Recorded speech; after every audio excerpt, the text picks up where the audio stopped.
Welcome back, everybody, to the final review for Game of Thrones Season 7.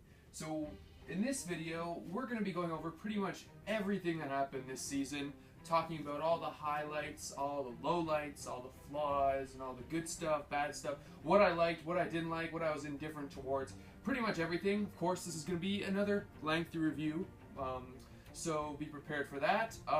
But without further ado, let's get into this, guys. Let's talk about how I felt about Season 7 and give it a proper grade, see how it compares to the other seasons, all that stuff. So, going into this season, honestly, guys, I had my expectations quite low after Season 6. Don't get me wrong, I did like Season 6, but like I said, the writing was pretty flawed for the most part. There were a lot of problems, a lot of plot holes in the writing, and I felt it was more simplified, and there was quite a bit of inconsistencies with the storyline and character development and all that. So going into this season, Season 7, I was kind of like, okay, clearly the show isn't as good as it used to be in the earlier seasons in terms of writing, so I'm just going to go in this and try to have fun, just try to enjoy it for what it is. So my expectations were quite low going into this season, so initially, I'm going to be talking about what I did like. So, things I did like about the season, a major highlight I felt for me was Euron. Good old Euron. Last season, he was kind of a disappointment, I thought. He was kind of just cliche and kind of douchey, just basic villain, not like he was in the books. This season, he came back, and he came back swinging. I really loved Euron's character this season. He really brought a really dynamic element to the show that was never there. He was crazy, psychotic, and he was funny at the same time. He had his cool battle scene in episode 2, captured Yara. We see him in the last episode. He put in a lot of work working for Cersei, and he had a lot of cool one-liners, and he was just overall really entertaining to watch. Euron was definitely my favorite character to watch this season. Like I said, he was great. Really enjoyed it. The actor did a good job portraying him, and he kind of made me feel like he was in the books for some reason. I know he's not exactly like he was in the books, but that doesn't really matter anymore. The books and the show are two different things, so that's fine. The acting this season was quite good. I'd say Lena Headey did a great job with Cersei, kind of portraying her as a villain, but kind of like a complex and three-dimensional villain at the same time. She had a really good scene with Tyrion in the last episode. Peter Dinklage was pretty good this season. Aidan Gillen did a phenomenal job during his death scene. As badly written as I thought the death scene was in his downfall, I feel like Aidan Gillen did an incredible job with how he kind of broke down in front of Sansa, said he loves her and all that. I think he did a phenomenal job. Everyone else was pretty much on top of their game this season. However, I'd say Emilia Clarke and Kit Harington did a pretty bad job with their acting. I'm not trying to hate on them because they're the fan favorites and the main characters, but Emilia Clarke didn't really do a good job, but everyone else seemed to. Pretty much just what I'd expect, but standouts were definitely Lena Headey, Peter Dinklage, and a few others, such as like Diana Rigg and Pilo Asbeck, the guy who plays Euron.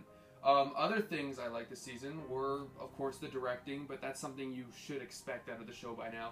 The directing and action sequences are always known to be good, so those battle sequences in episode 2 to episode 4, episode 6, were all pretty good for the most part, such as the battle beyond the wall against the White Walkers versus the fellowship that Jon had. That just kind of leads into the action sequences. I felt like the action sequences in the season, well, not as extravagant and as like big as they were last season with, say, the Battle of the Bastards. We have quite a few big like battles in the season, not as long but still really good, such as Euron attacking Yara's fleet, really cool pirate knight action battle thing. We got the Siege of Highgarden and the Siege of Casterly Rock. Casterly Rock was a really cool kind of montage battle, enjoyable but and short, but it was still good. Thought it was really cool seeing the Unsullied take down the Lannister army there. And of course, the biggest and probably the best battle sequence of the season was the Field of Fire, where Drogon, Daenerys, and the Dothraki all attacked the Lannister army and the Tarlys and Jaime and Bronn. Great scene, great battle, very intense, lots of action. Really loved that part. I feel like that episode 4 was probably the best episode of the season and probably one of the best of the series. I feel I really enjoyed episode 4, and that battle kind of heightened the appeal of episode 4. Another thing I did like about the season was the character interactions. We see a lot of characters kind of reunite, and after a long time not seeing each other, and just seeing a lot of characters who haven't seen each other at all kind of come together and see how they act. It's a good example of this. Like, I like the interaction between Gendry and Jon, Gendry and Davos meeting up again, Jon and the Hound and the Brotherhood. In episode 1, they had some really good interactions with Thoros, Beric, and the Hound. Really good character development and character interaction there, which I seem to enjoy quite a bit. And probably my favorite character interaction of the season was Tyrion and Cersei. These two characters who hated each other pretty much the entire series. They come together as enemies once again after not seeing each other since season 4. And just to see them kind of reconcile in a way, in a very emotional and well put together scene, well acted at the same time. That was a really big highlight of the season, really big highlight of the last episode, and probably one of the stronger points of season 7 overall. Now, another thing I really seem to appreciate about this season was the season 1 poetry and the callbacks. I gotta say, guys, as a big fan of season 1, I'm a huge fan of season 1. Everyone knows that season 1 is my favorite if you've been following my channel for a while. And this season had quite a bit of callbacks to season 1, such as Arya and the guards, Jon choking Littlefinger, references to Robert Baratheon and Ned Stark. There was just quite a few moments that just kind of mimicked some things we saw in season 1. Granted, it's not as well written as season 1, and it will never will be, but I'm glad that they're kind of paying homage to the beginning of the series when it was my favorite time and when I feel like the series was probably at its best. I feel that's kind of mean saying that, because saying every other season after it's bad and it's only good at the beginning, but no, season 1 is just my favorite just because of all the characters that were around and just how complex it was and just how it all started everything off, the whole story pretty much. Another good thing, which can also be a bad thing at the same time, was the plot progression. I feel like the plot was moving along really fast, and this left little time for filler scenes. Granted, there were filler scenes, but there was very few of them this season, and the plot was moving at lightning speeds once again. There wasn't really any dull moments. It was constantly time to do stuff. There was always something happening, something that had to do with the major plot, and we get to see stuff happening. Very fast-paced. I like that, but I also didn't like it, and I'll get to why I didn't like it when I talk about the flaws. But I felt like plot moving along fast was kind of one of the highlights. Half highlight, half low light in a way. Another good thing I liked was Olenna Tyrell. I felt like Olenna Tyrell, the Queen of Thorns, went out in a very poetic and really well-written way. Diana Rigg, the way she acted her during her death, really well done. The way she died was great, how she admitted to killing Joffrey during the Siege of Highgarden. She had her integrity and really good interaction with Jaime there. I really enjoyed that part, and I felt like she went out in a great way. She was a great character ever since she debuted in Season 3. She never really had a bad scene, so I felt like her farewell was really good compared to a lot of other characters in previous seasons who kind of got pushed to the side, such as the Blackfish and Stannis and Doran and all that. She was a really good character, and her time was spent wisely, and that was definitely shown in Episode 3 with her death scene, of course. So another thing I really liked about this season was how it kind of paid homage to the major themes of the books, which was the horrors of war and the devastation it leaves. We see this in Episode 4 with Tyrion when he's looking upon the destruction of the Lannister army and how he's kind of distressed and kind of conflicted about being on Daenerys' side. I really appreciate that because that is a major theme in the books, how the allegiances might be kind of muddied because of how one feels about war and all that. So that was a really impressive part of the season, which I honestly did not expect. So that really kind of took me by surprise, and I was really happy to see that. Last thing I really kind of appreciated about this season was how it kind of brought up old plot lines that were kind of forgotten from the previous seasons, such as, say, the Iron Bank plot line, where Gendry was, how Varys and Daenerys' relationship was, how he once tried to poison her, and how Tyrion feels about Ellaria poisoning Myrcella. All these things are kind of brought up, and it's kind of useful, and it was very important because these are kind of really serious things, and they should have been brought up, and I'm glad that the writers, David and Dan, kind of addressed these major issues that should have been brought up earlier, but it wasn't too late for them, so I'm glad that they brought up these plot lines instead of just kind of sweeping them to the side. Now we get into the flaws of Season 7, and believe me guys, there was quite a bit of flaws. I'd say there was more flaws than there was highlights. The big problems were, of course, teleportation and rushing plot lines. Characters are just going from one place to the other in 3 seconds, when in the previous seasons it would have taken them a few episodes at least to get there. Characters are in King's Landing in one scene, Dragonstone the next scene, Eastwatch the next scene. That's ridiculous. Jaime's teleporting from King's Landing from the battle. Stupid. It doesn't make any sense. Olena's kind of traveling back from Dragonstone to Highgarden like instantaneously. Euron's traveling from King's Landing to Casterly Rock instantaneously. It's really kind of stupid how fast these characters are traveling. It's really unrealistic. It kind of breaks the suspension of disbelief, and it kind of felt jarring to have this all rushed. I know there was only 7 episodes a season. They couldn't really waste time. But I felt that if they didn't like kind of rush these things a bit, if there's like one more episode to kind of space things out, I feel like it would have been better. Other things I didn't like, there was pointless filler scenes. Despite there being rush plot, they still managed to get stupid filler scenes in there. Good example being the Missandei and Grey Worm scene. Waste of time, total waste of time. Another example would be Jon petting Drogon. Big waste of time and a big waste of the CGI budget. Do we really need to see Jon petting Drogon? How stupid was that scene? Stupid, it's fan servicey, I don't care what anyone says. That scene is completely pointless and just should not exist in this series at all. I think it's one of the worst scenes in the series. I'm not kidding. I hate that scene. It wasted the CGI budget incredulously. So that just gets me to my next point. They wasted so much of their CGI budget on dragons this season when they could have been used for dire wolves, such as, say, Ghost and Nymeria. Yes, we see Nymeria in episode 2 once, but then that's it. We never see another dire wolf. Ghost has been around since season 1. Ghost is still alive, yet we don't see him at all this season. If you don't think that's ridiculous, then you got something wrong with you, because Ghost is actually pretty important. And the fact that they couldn't have him in the season just because they wasted all their CGI budget on dragons. Pointless scenes of Jon petting Drogon. I'm sorry, I'm getting a bit angry here, guys, because I just feel like it's pointless to have these dragon scenes in every episode when we could have just seen Ghost and a few more direwolf scenes. It's just a waste of budget, a waste of time. It's kind of stupid.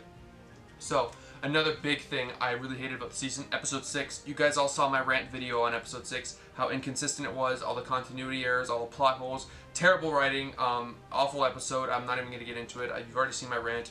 But that episode kind of just was a big blow to the season in terms of flaws. I really did not like episode 6. Terrible, awful writing, probably the worst written episode of the entire season. Another thing I didn't really like about this season, there's no more scheming or political maneuvering like there was in the earlier seasons. It's all simplified to just battles and spectacle. There's no depth and complexity to the series anymore. It's all about action, action, action, Jon and Daenerys, stupid dragon scenes. That seems to be what the series is simplified for, or just Arya killing people and doing cool stuff. There's no motivations or complex like motivations behind any of it all. It's all just cool battles. Characters are just doing stuff because it looks cool. We never get to have any more depth like there used to be in the previous seasons, and this was especially apparent in this season. Yes, this was kind of in season 6 a bit, but this season was especially bad when it comes to in-depth writing. I know I shouldn't really expect much out of it by now, but I know that David and Dan are more capable of this, and they should have more complex character motivations and more depth in political maneuvering and scheming, rather than just battles and action every 3 seconds. They tried to do it with Littlefinger, trying to set up Arya and Sansa's thing, but that kind of failed miserably because it didn't really make much sense. So, now another thing, kind of a nitpick, I'd say. It's not really that big of a flaw, but like I felt like there was a big overuse of dick jokes and forced comedy this season. Bronn's basically joking about dicks every 3 seconds, and it's just not funny anymore. There's a lot of jokes that just weren't funny. The Hound was funny for the most part when he was joking about dicks with Tormund. That was kind of funny. But after a while, it kind of got stale and old when he's just saying, he's saying every 3 seconds. Like, we don't need to see that. It's just ridiculous. Like, does he have any other words to say? Like, the Hound has just kind of become an insult machine at this point. And it's kind of forced comedy. It works sometimes, but most of the times it just feels forced and unnecessary. The Hound isn't even a character anymore. He's just there to say one-liners and insult people. And I feel like that's really kind of disappointing. My biggest problem with Season 7, the whole plot about Rhaegar's marriage annulment to Elia and marrying Lyanna instead, and Jon being named Aegon and being the true heir to the Iron Throne. Terrible. I absolutely hated that. Not just because I'm biased in hating it, but I feel like that's terribly written because they tried to play off Robert's rebellion as if it was on a lie and if it was a big love story, despite there being so much more reasoning for there being a rebellion. Rhaegar still kidnapped Lyanna. There was still, the Mad King was still burning people. People were still revolting. Rhaegar was still breaking his marriage alliance to Dorne. there's so much more reason for there being a rebellion, and they kind of negate all that. They kind of make it look like the Targaryens and the Mad King were the good guys, when in fact they weren't, and they're trying to play off Robert Baratheon and the Baratheons as kind of like the evil people. You know, being a Baratheon fan, you could say I'm biased in that aspect, but that is kind of badly written because I feel like it was really forced into the season and unnecessary. Why do we need to know that Rhaegar canceled his marriage? It's just so we can see that Jon is the true heir and the true prophetic child. That's really stupid. Like, we don't need to know that. This series has been based off of breaking the cliches and tropes of fantasy, and now we just have this really unnecessary plot about Rhaegar just to show that Jon is the chosen one. Like, why is this necessary? Why do we need to know that? Jon is already cool as it is. Jon already has enough handed to him. Why do we need more given to Jon when there's already so much? And it was just stupid. It was unnecessary. Him being named Aegon is even worse, considering that Rhaegar already has a son named Aegon in the books. Or just not even in the books. He actually did have a son named Aegon in the show, so he named his second son Aegon as well. Tell me why that doesn't make sense. It doesn't make any sense. Why would you name two of your sons the exact same thing? It's stupidity. They just want to name him Aegon because it's poetic to Aegon the Conqueror, and it makes him more of the chosen one. I think it's ridiculous, it's stupid, it's fan servicey, and it's really unnecessary. That leads into my other flaw I have with this season, which is Bran being turned into basically this exposition tool at this point. He's just there to kind of tell characters information they don't know, such as the Night King's coming to Eastwatch, or Littlefinger did this back to Ned at season 1, or that Jon's the big chosen one. It's like, what happened to Bran's character? And that leads me into another point I have. It's like, what has happened to a lot of these characters? There are so many characters in this series now that are just kind of standing around doing absolutely nothing. They are literally just there to be in the background, say a one line, or just kind of be useless. A good example of this being Podrick. What has Podrick done since season 2? Nothing. Brienne isn't really doing anything. There's so many other characters who are just kind of there. Missandei is a good example of that. Davos hasn't even done anything at all. He was just there to kind of recruit Gendry, say a few one-liners, and that's it. Good example being Varys. Varys doesn't do anything anymore. He just sits around and talks to Tyrion. Like, what happened to these great characters? Great characters, like, I'm not going to say Brienne's great because I don't like Brienne, but just because she killed Stannis. But she was a good character in the earlier seasons. I can admit that. But other than that, a lot of characters are just there to be in the background, say one or two lines. Even Jorah. Like, what did Jorah do in the last episode? He was just there at the Dragon Pit meeting and sitting around. Missandei was pretty much doing the exact same thing. Just there to stand around.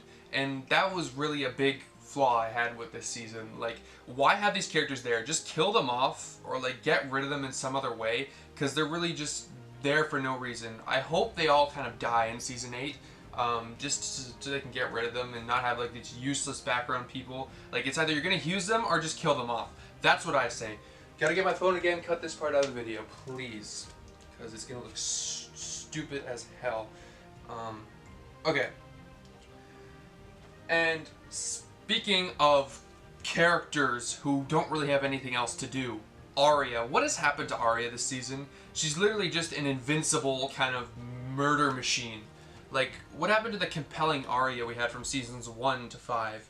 The conflicted girl who was trying to find her place in the world but wanted to get revenge at the same time and just go home. What happened to that? She's just become a random killer. Like, she just kills people, kind of jokes about it, acts all snarky, and she has no personality, no feelings or remorse at all. She's basically a Terminator.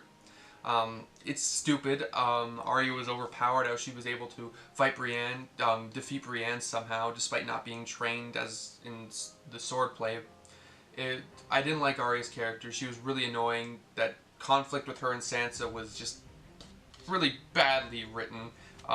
That whole thing at Winterfell was awful with Littlefinger. That was just a really stupid way to kill him off. Set up a conflict between the Stark sisters just to have them defeat him in the end thanks to Bran. It was dumb, unnecessary. They wanted to get rid of him, and doing that was just awful. Unnecessary. It felt like really a big filler scene. They could have got rid of him in another way, and it was a really stupid way to undermine his character when he was so awesome in the first 4 seasons. Really terrible. I did not like that at all. A lot of people didn't, so I guess that was kind of a common flaw people had with this season. Big problem. Another big problem. Jon and Daenerys' forced romance. It wasn't as bad for the first few episodes, but come episode 6, it got terrible. Forced, awful. Emilia Clarke and Kit Harington really don't have any chemistry together. So, you know, I wasn't really invested in their storyline. I never really liked Jon and Daenerys' pairing. I thought it was fan servicey. I thought it was stupid to have the two main guy and the main girl get together and be prophetic and have their basically join forces as one. I thought that's really cliche and kind of a trope that Martin would avoid. But seeing it in the show is just even worse. I didn't like it. No chemistry. Their scenes together felt really flat, and it just felt forced. And pretty much my last flaw I have with this season is the plot armor. Characters are just put in these really ridiculous situations where they should die, but somehow don't. Good example being Jaime and Bronn when they went up against Drogon, episode 6 when Jon drowned in the water, and there were a few other instances, but like, come on man, you gotta start killing off these characters. Who died this season beside Littlefinger and Olenna and the Sand Snakes? Nobody. These characters should be killed off. If they're not going to do anything, if they're just going to be sitting around in the background, or if they're going to be put in dangerous situations, you kill them off. The series is known, earlier seasons, to kill characters off in dangerous situations, or kill them off unexpectedly. All these main characters have so much plot armor now, it's ridiculous. They're just unnecessarily there, or they're just surviving these miraculous situations somehow. It's like, come on man, start killing characters off, or just don't put them in these dangerous situations. I want to see some deaths. Like, there was no deaths, and that was really one of the most disappointing aspects of the season. You have all these characters, big battles, big action set pieces, and none of them die. So that's pretty much all the problems I really had with the season. But overall, guys, I'd say this season was okay for the most part. For the first 4 episodes, I was actually invested and very impressed, and I'm like, this season's actually quite good. This is actually kind of better than season 6. I was really enjoying it, especially with the battle scene, and of course paying homage to season 1 in the earlier episodes, having kind of the complex relationships with like Cersei and Jaime, and having Euron doing cool stuff. Some of the battle scenes, plot development was really good, the acting was pretty good. Of course, character interactions, like I said, were good, bringing up old, forgotten plot lines. I was glad that they did that. However, come episode 5, when they started rushing things, trying to get the White Hunt going on, getting all these characters really fast moving around the continent, and just making no sense in episode 6 with the battle, just having all spectacle. And of course episode 7 was just a mess with all the Rhaegar nonsense, and the big dragon pit meeting, which was okay, that was alright, but like, it just felt just unnecessary. I feel like the series is missing something, especially with all these characters having plot armor and being so safe, and all the inconsistencies and all the fan service and all the bad characterizations, all these characters just standing around doing nothing. I feel like the series definitely has lost its touch. I felt that in season 5, but this season was especially bad. Like I said, I lowered my expectations for this series, for the season of course, but I was still kind of disappointed, which makes this season, I'd say, the worst season of Game of Thrones ever. Don't get me wrong, I still enjoyed a lot about it. I enjoyed the battle scenes, I enjoyed some of the character interactions, like I said, the acting. But overall, it was just an inconsistent, badly written mess. And I was quite disappointed. So, I'll give this season an 8.2 out of 10, which is okay. It's not bad, because, like I said, there's good parts. But, like I said, very disappointing, very flawed, and it could have been a lot better. I hope season 8 is better, but I'm not hoping on it, guys. I don't think it'll happen, just because the writing has gotten so bad, there's no books left, and they're pretty much just rushing things, and they just want to get it done as soon as possible, and just cram as much fan service in as they can, and just not pretty much complete character arcs. So anyways, guys, thank you for watching this super long review of Game of Thrones Season 7. I may come with a few other episodes, a few more videos soon regarding Season 7, probably just some fun videos or some top 10s or some lists. But pretty much I'm done with Season 7 for now. It was a good 2-ish months.